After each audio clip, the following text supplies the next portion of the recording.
본문 말씀을 통해서 하나님의 구조법이라는 제목으로 말씀을 전가하겠습니다. 물에 빠진 사람을 건질 때 그 사람을 끌어올리는데 힘을 쭉 빼고 그 몸을 의탁하는 사람은 수월하게 구조할 수 있지만 이 몸부림치는 사람은 더 어렵다 그럽니다. 분명 물에 빠진 사람을 구해주기 위해서 뛰어들었어도 그의 물에 빠진 사람이 그 구조하는 사람의 온전히 맡기고 그의 지시를 따라 협조해주면 물에 빠진 상태에서부터 벗어날 수 있겠지만 여전히 자기가 살겠다고 허둥대다가 사고를 당할 수 있습니다.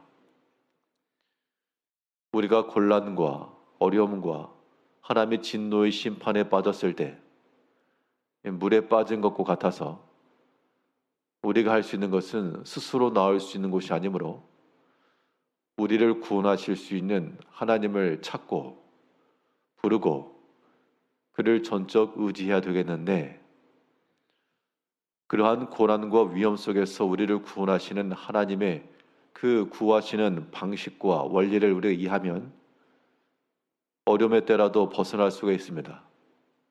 그런데 그 하나님의 구하시는 법을 알지 못하고 역행하게 되면 더 큰 어려움에 빠지고 말 겁니다. 그러면 하나님께서 우리를 그의 진노와 심판과 큰 고난과 환난으로부터 구원하실 때 어떠한 방편을 쓰시는가?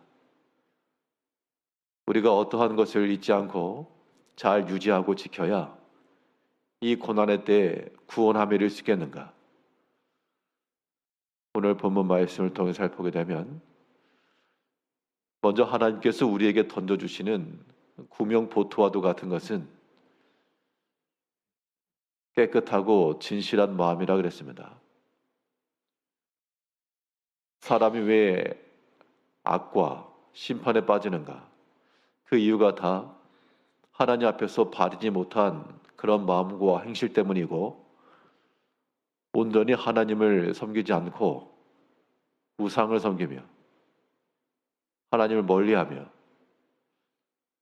이런 것들 때문에 악에 빠지게 되었는데 거기서 하나님께서 건져주시려고 부단히 애쓰신다는 겁니다.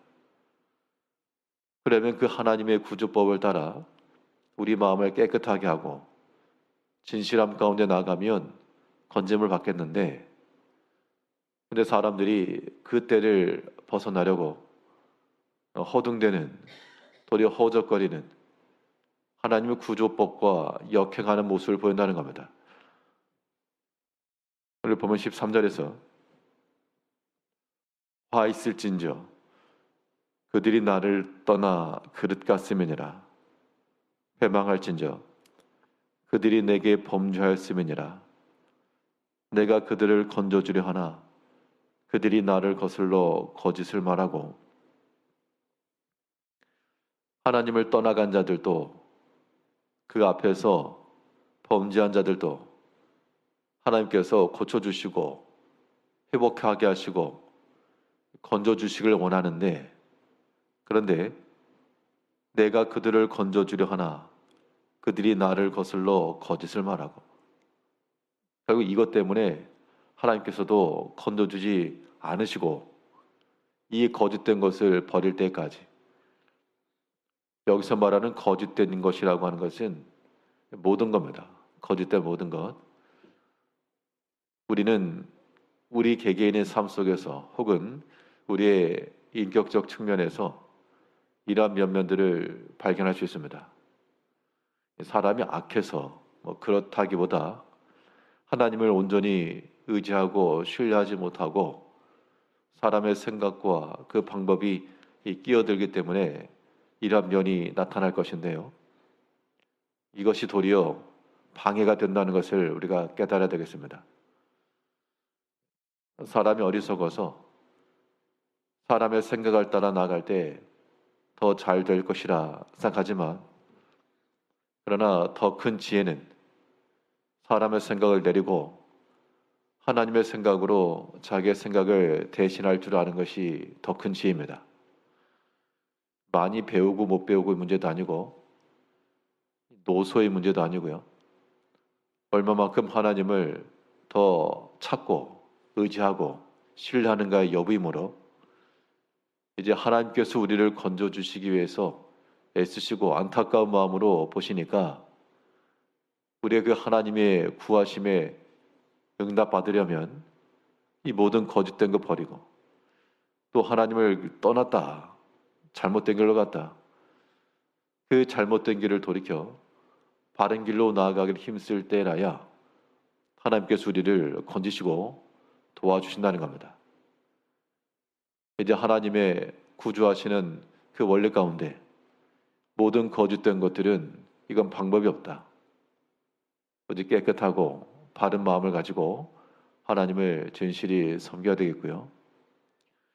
또 하나님께서 우리를 구원하실 때 주시는 구명보토와도 같은 것은 우리의 마음을 다하여 마음을 기울여 전심으로 행하는 것을 하나님께서 사용하시고 또한 그것을 보시며 우리를 구원하신다는 겁니다.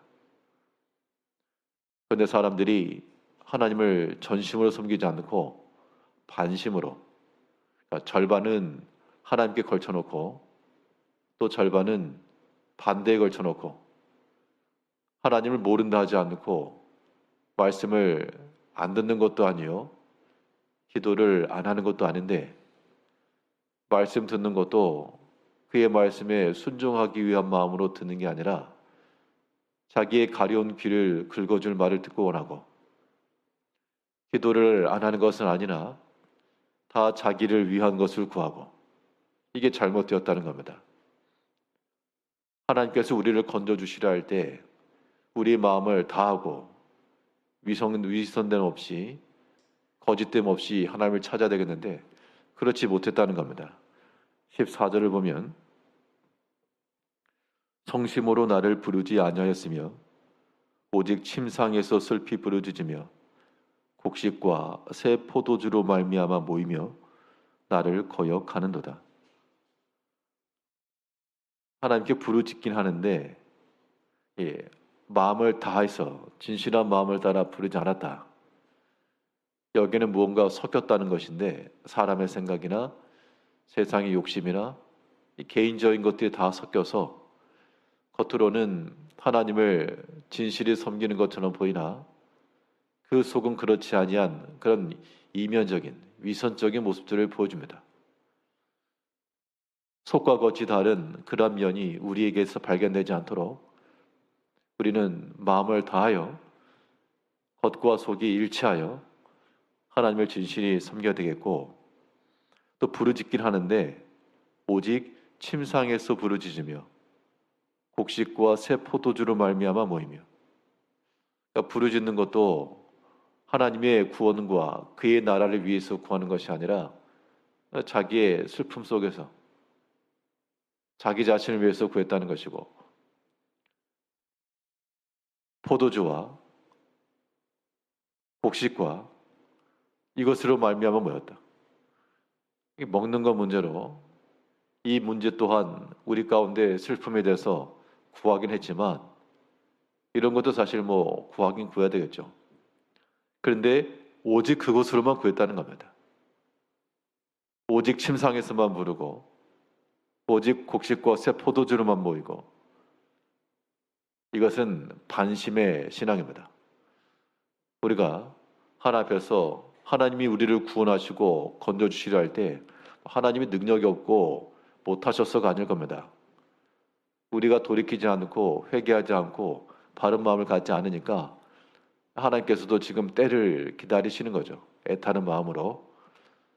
이제 우리가 지론자가 되어 하나님께서 우리를 건지시려 하나 우리가 거짓된 것을 행하게 되면 구원하실 수가 없으므로 우리의 모든 거짓된 마음과 생각과 말과 행실은 버리셔야 되겠고, 우리가 하나님을 찾되 절반으로 반심으로 찾으면 하나님께서 또한 우리를 돕지 아니하심으로 우리의 온 마음과 우리의 모든 걸 다 하나님께 의탁하고 단순히 우리의 곡식과 포도주와 같은 우리 지극히 개인적이고 육신적이고 먹고 사는 문제만 아니라 하나님의 이름 앞에서 모이고 하나님의 영광을 위해서 모이고 주를 섬기기 위해서 모이고 그 목적 자체를 바꿔나갈 때 하나님께서 우리가 구원해달라 요청하지 않아도 먼저 구하시고 먼저 앞서 길을 예비하시고 우리 가운데 은혜 베푸실 하나님이심을 깨달아야 되겠습니다. 이제 우리의 모든 곤란함과 어려움과 상심 가운데 빠져있는 우리 자신을 보고 하나님 앞에 구주 요청하시고 하나님의 그 구명보토와 같이 살려면 모든 거짓을 버리고 마음을 다하여 하나님을 찾고 하나님을 목적으로 살아가는 모든 성도님들이 되시기를 바라겠습니다. 기도하겠습니다.